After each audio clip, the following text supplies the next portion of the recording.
Blessings to you.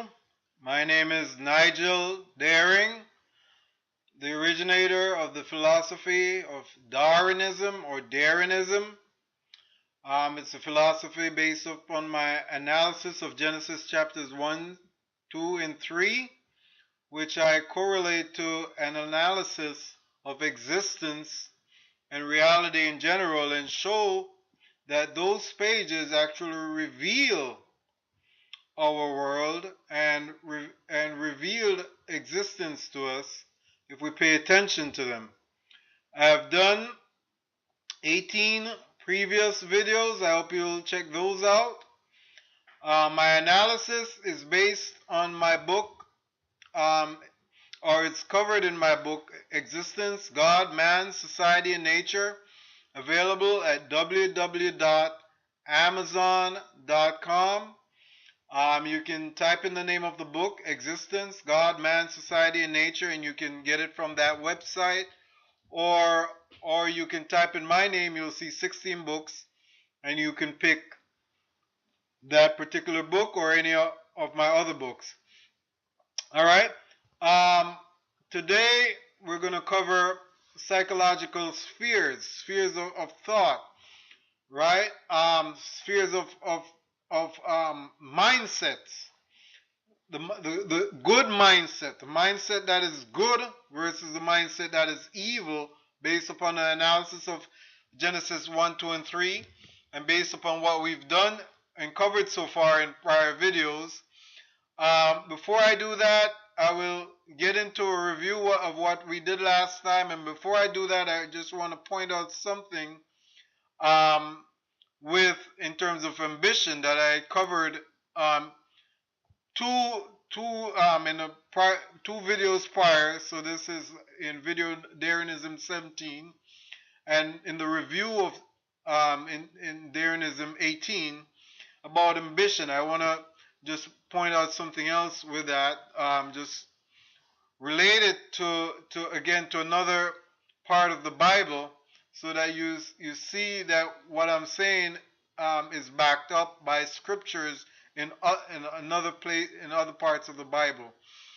All right. Also, just generally, so you're forewarned if the if if there's an abrupt skipping of slides while I'm speaking and it doesn't seem smooth, it's not my fault. It's just my computer, but I'll do my best to smooth it out.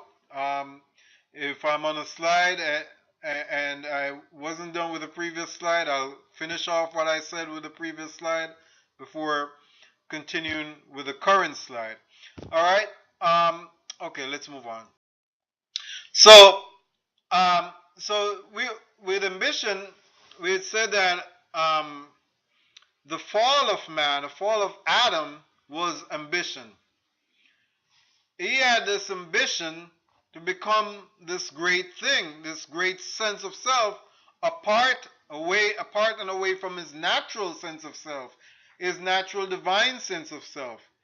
So that ambition is was evil in its state of existence, because the way that he was supposed to accept it and function, being contented with himself, but under advice and inspiration from the devil and the weakness of his own consciousness, he decided that he needed to be something else, and he wanted to be that other being, that his own God, right? So that's the origin of ambition. And so we said that in the state of primitive existence, natural existence, ambition then becomes a violation, because it leads to moving away from your natural state of functioning in your culture, in your society, to want something else that will only disrupt the systematic ways in which your culture functions.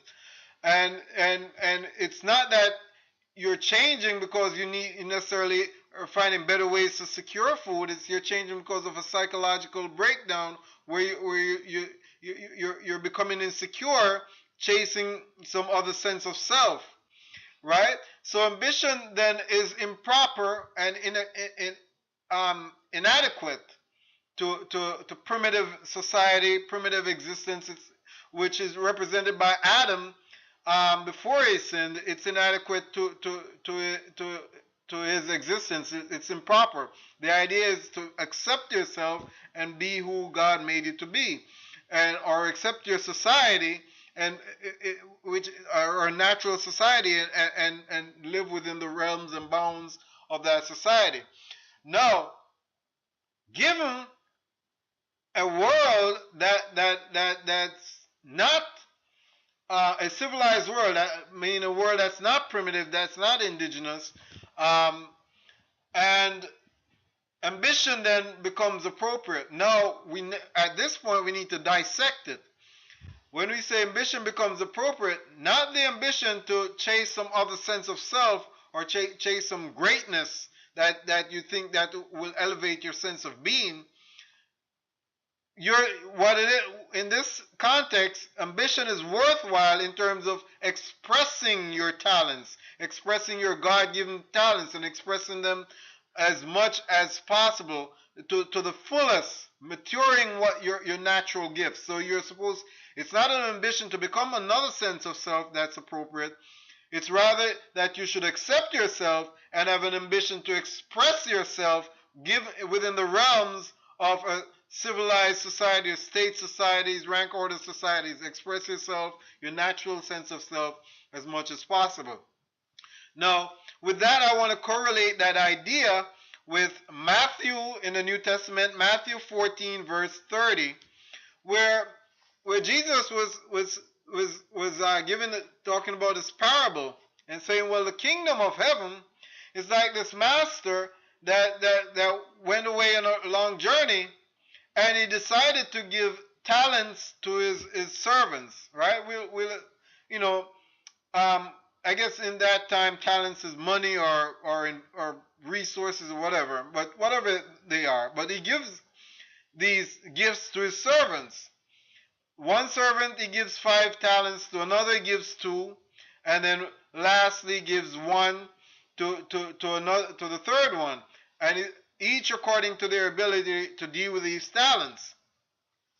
The one with the 5 talent decides to invest it, and when he invested it, it matured, and he got 10 talents. So he got 5 more talents. The one with the 2 talents did the same, and it matured, and he got 4. The one with the 1 talent decided, well, you know what? My master is a hard man. You know, he's going to take what's not his and probably demand stuff from me that's not his. So you know what?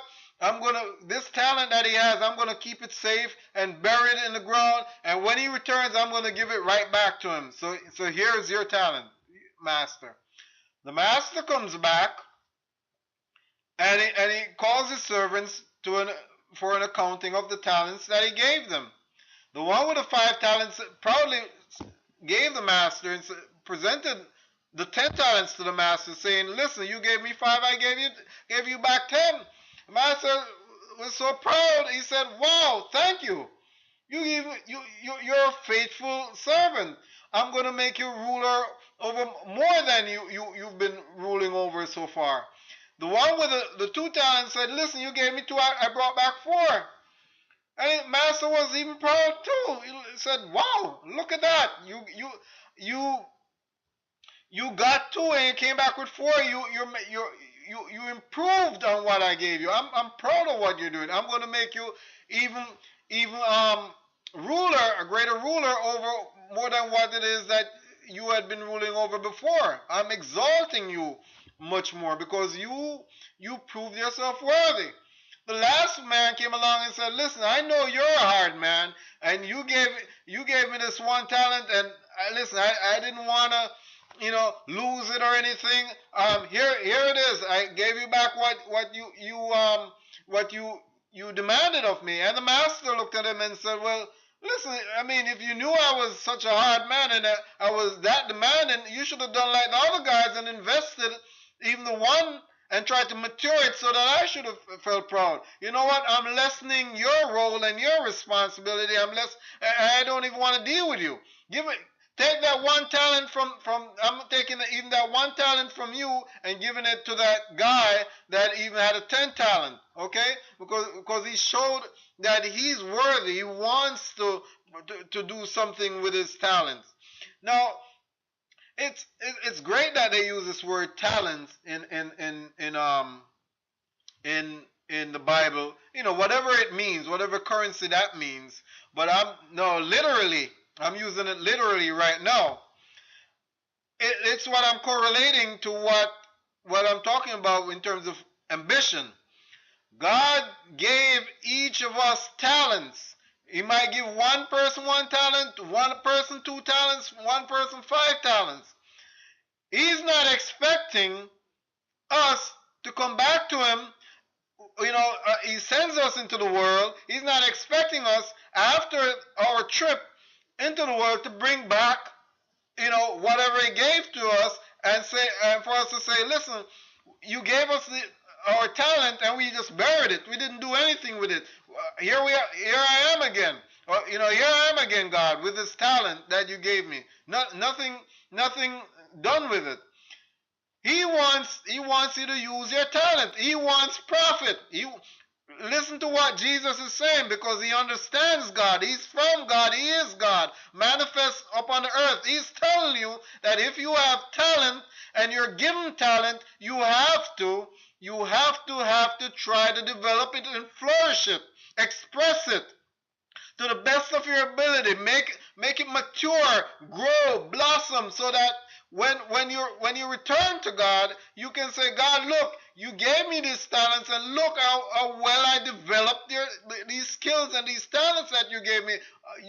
That's what makes God proud. That you're living your purpose and you're living it to the maximum, your maximum potential. You have to utilize your talents. Right? That don't serve your purpose. Don't waste your time on earth. Serve your purpose. Flourish those talents. Maximize your talents. Do it to the glory of God, so that when your natural gifts, once you're expressing them to the best of your ability, that's what makes God proud, because He made you for that particular purpose. He made you to express Himself. So when you're expressing your talents and your gifts to the maximum, it's God that you're expressing. It's the beauty of God, and He wants that. He wants Himself manifested on the earth through you, and that's your purpose. You're supposed to be God on earth. You're supposed to be His representative on earth. So make sure you're representing Him to the fullest. Maximize your talents, so that when you go back to Him, He's proud and welcoming of you in His kingdom. Because if you bury your talents and just live on this earth for all other reasons, for ulterior reasons, for material gain, or for the living after the flesh and living a sinful and unprofitable existence, and you bury your talent, you don't express your talent, you don't show it up, going back to God, He's not going to want to deal with you. You weren't interested in expressing Him and maturing Him upon the earth and showing the glory of Him upon the earth through you. All right. So invest in developing your talents. Okay, it is critically important to your existence, fulfilling your purpose. All right. Now, in terms of the review, we said there are some misconceptions that people might have that might um, lead them to think that Genesis chapters 1, 2, and 3 might not even be real. And the first thing was time. One of the things we pointed out was time. And I pointed out that the time mentioned in Genesis isn't the concept of time that we would have, like a 24-hour new cycle, like right of a day. A day in the Bible is demarcated by the event, by an event that happens. A new event marks a day. It demarcates a day. All right. So time was mentioned. Time in the Bible isn't what we're conceiving of it. So the actual creation of events might take place in millions of years. It might take place in thousands. It might take place in an actual day. It's not impossible to God to do anything, right? But that's irrelevant. The whole point is that the creation event itself is what marks a day. When the creation is done, that's a day that's done. All right. Now, the creation of people, between Genesis chapters 1 and 2, they might seem like there's a discrepancy there, because in Genesis chapter 1 it seems like people were created at the same time, but in Genesis chapter 2 it seems like man was created then woman. It's really the same story. In Genesis chapter 1, there's just an overall panoramic view of creation that's being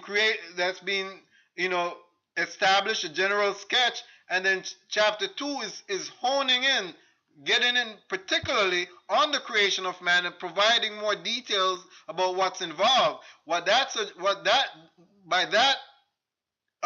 chapter coming into play, it shows that the whole scene of the whole creation documented in Genesis chapter 1, that there's a lot more details and a lot more stuff involved in it, but what's provided is a sketch, right? No, but anyway, in terms of the creation of man, when it gets hones in particularly on the people, how people were made, that's when you're seeing that the man was made first, then the woman was made out of the man, right? And that there's a purpose to that, because God was showing that in that chapter, the purpose of introducing the female wasn't just for copulation. It was for companionship.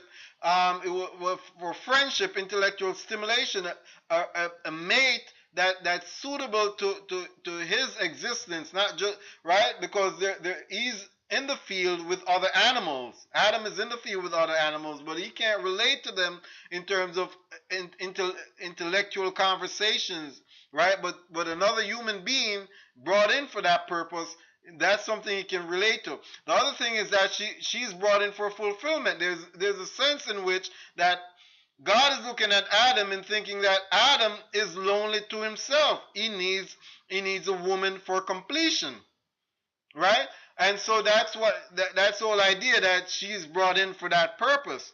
All right. The creation of animals also, in Genesis chapter 1, it documents that they were created before, but in Genesis chapter 2, it seems like man was created and God was looking at man and said he needs companions for his animal sense of self, and so he's bringing in the animals for companions. No, what happens really was that the animals were created before, right? And they were created with a specific purpose of being intended as companions for man. And because man is the ultimate purpose of creation. That's what God is interested in, man.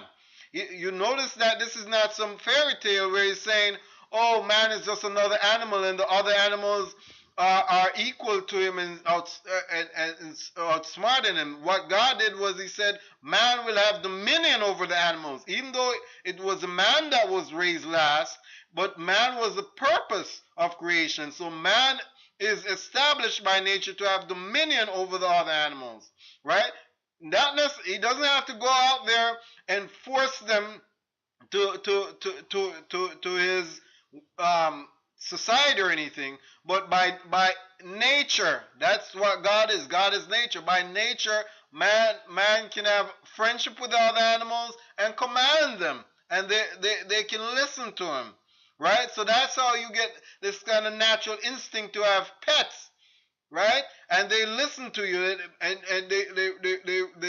they hear you and do what you say, right? Because it's in their instinct. God established it in their instinct for them to listen to you, because you're to have dominion over them, right? So man is brought in as the supreme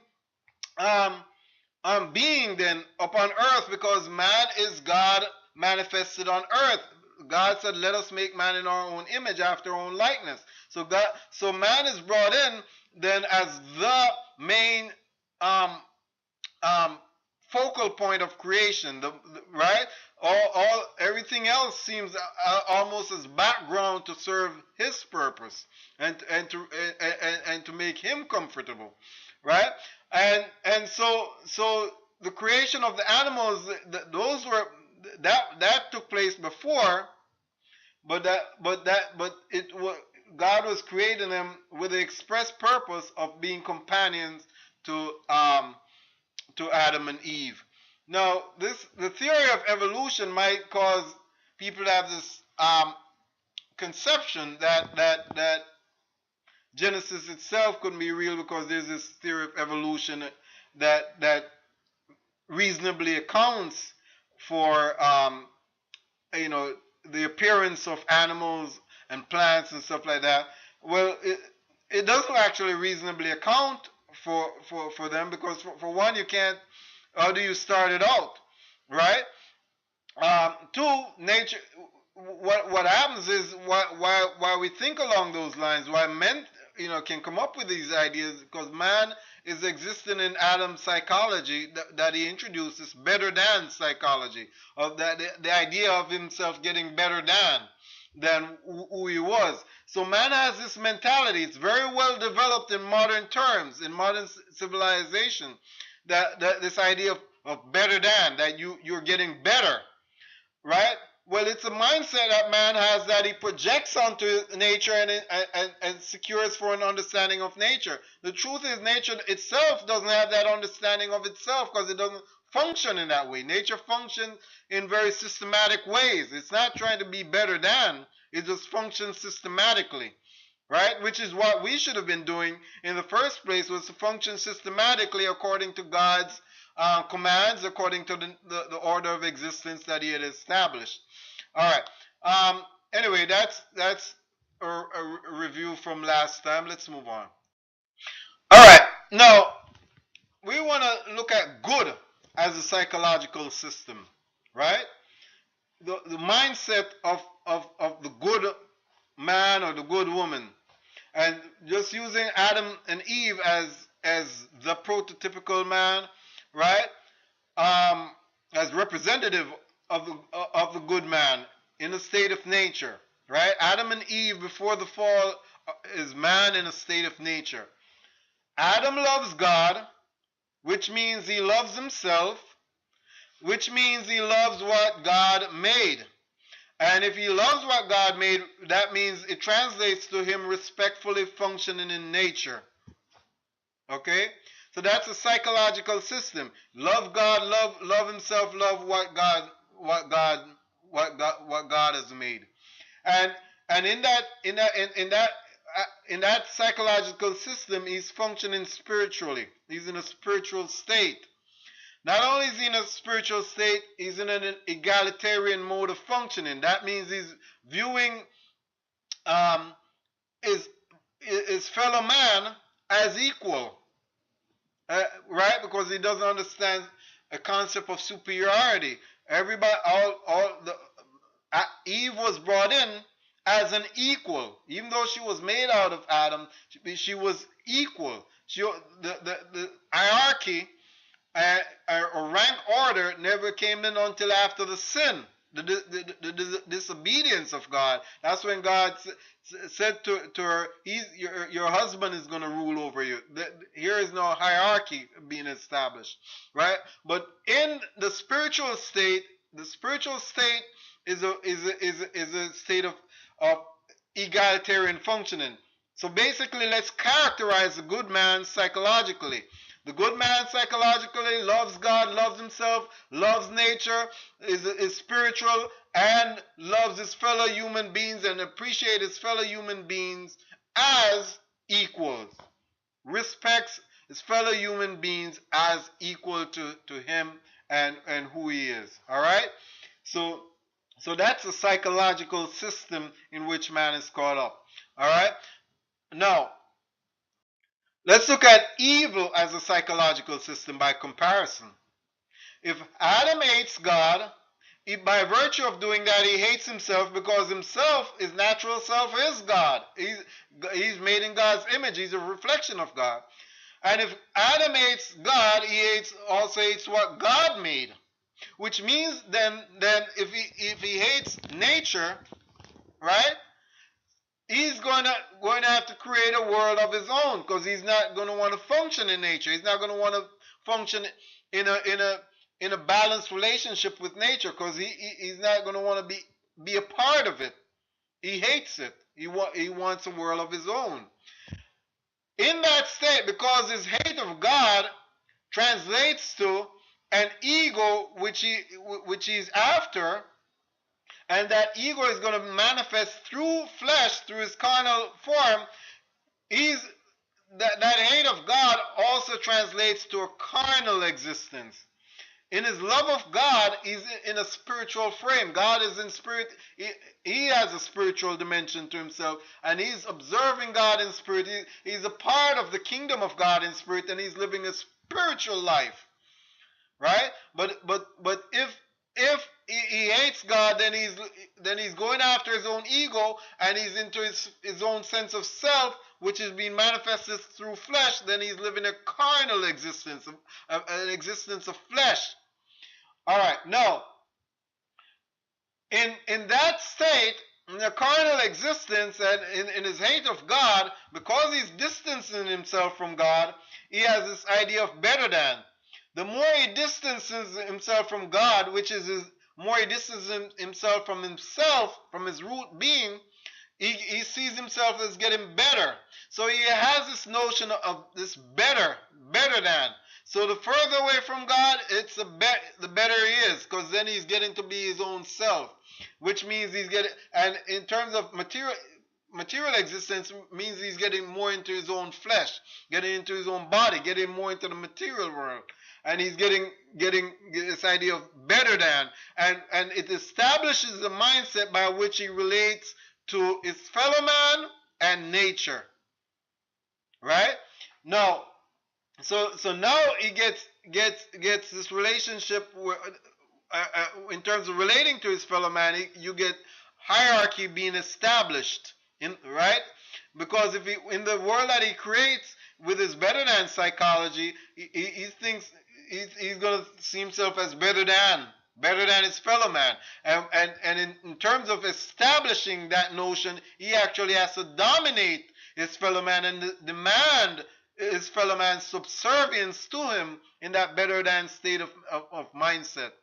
Now, just to summarize this, just to copy the summary, which is sort of being blocked out by the video, the summary from the book: the self-loathing man is essentially carnal. The carnal man is essentially self-loathing. Similarly, the man with the superiority-inferiority complex is self-loathing and, I guess, carnal. I blocked this thing out. Let's see if I can't move it. Similarly, the man with the superiority-inferiority complex is self-loathing and I guess carnal, much as is self-loathing and carnal, much as the carnal self-loathing man has a superiority-inferiority complex. Let me read that again. The self-loathing man is essentially carnal. The carnal man is essentially self-loathing. Similarly, the man with the superiority-inferiority complex is self-loathing and carnal, much as the carnal self-loathing man has a superiority-inferiority complex. Therefore, why I want to point out these two different psychological states of good and evil. Any man that says he hates himself cannot be a man who loves God. Okay? If you have low self-esteem, you can't be somebody who loves God. Any man who hates God cannot be someone who loves himself. Alright? Any man who says he loves God, he cannot be someone who hates nature. He cannot be someone who thinks he's better than his fellow man. Okay? He cannot be someone who is living a carnal existence of flesh. You cannot love God and be in the flesh and living after the flesh at the same time. Okay? You can't serve two masters. It's either one or the other. Alright? So just be aware of these two psychological systems, okay? And how separate they are. If you love God, you really love yourself, you're living a spiritual life, you love nature, you love your fellow man, you respect your fellow man as equals. Okay? You don't think of your fellow man as being better than, as being less than you, or some other that you might have to devour and outdo. You see your fellow man as being in the image of God, who God created, equally deserving of all that you deserve, and is somebody that you should want to help, and to be to express themselves and to live the fullness of life as you would have it. All right, let's move on. Now, I just want to read the summary, which just give me a second. Which the summary of what we had discussed. I realize I have to turn to the book right now because the camera is sort of is blocking out a portion of it. So let me just find it and then I'll read it. All right. The main idea of the early chapters anchors the main idea of the early chapters of Genesis anchors on a testing of the spiritual relationship between man and God for truth value. Lucifer is external to the bond. He becomes the testing agent. But the real issue rests with man's decision making, his willpower, and his commitment. Adam lacks complete devotion to his creator. When he follows Lucifer's call, he dooms himself at the point of decision. The determination to achieve godlike status reveals Adam's sense of incompleteness, insecurity about who he is. In effect, it highlights his shame. The commitment to follow Lucifer, however, leaves him worshiping the devil in a hierarchical world. Once he succumbs to Eve's lure, he becomes a carnal creature in addition. The forbidden tree, through Adam's partaking of it, crystallizes in physical terms what has been established in the spiritual realm. God's pronouncements function as prediction of resultant damnation from the order he's established. He set the physical and spiritual worlds in a smoothly functioning system only with man's deference to him. Disaster comes with disobedience. Adam and Eve adopts evil psychology. Adam adopts evil psychology to deify himself, then picks from the tree of knowledge of the garden of the body, the tree to make one wise, to accomplish that end. Now notice he's thinking that this tree is going to make him wise, right? When he's just actually being foolish. He's being tricked, right?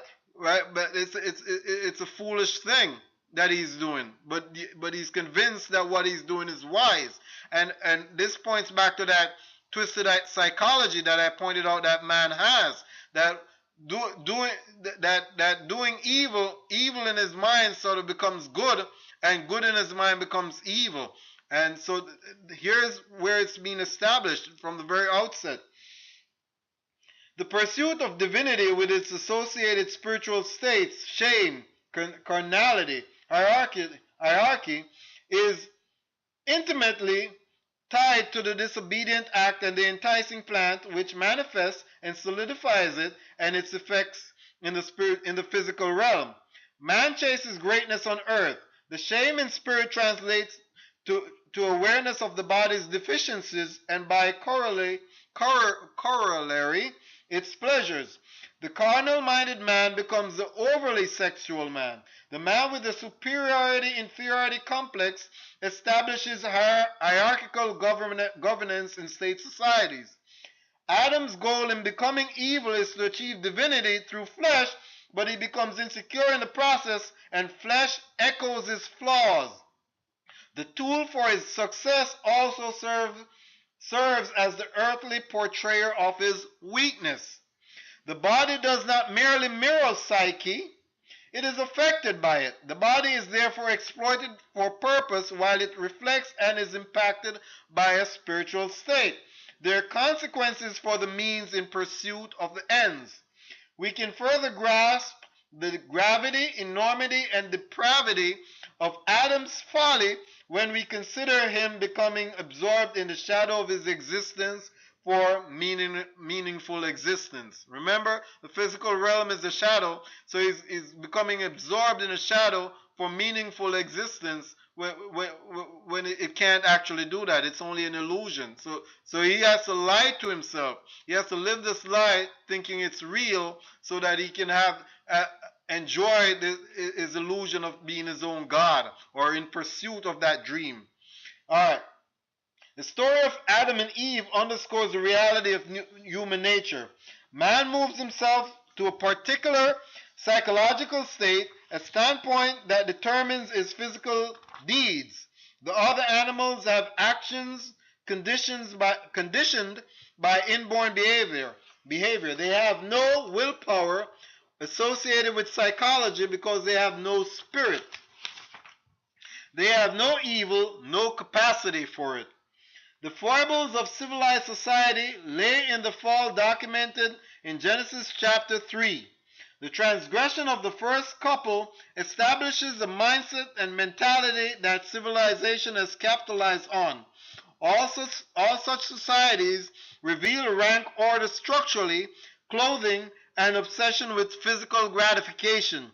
Unfortunately, such traits have come to suggest development rather than psychological deficiency. All right? All right. So that's some summary of what we've discussed so far over these videos, or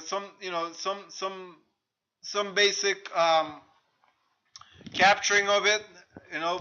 But you know, just in terms of advice, you want to remember to look to God, to serve God wholly and completely, fulfill your purpose, um, express your talents to the maximum. Take advantage of all opportunity to express your talents.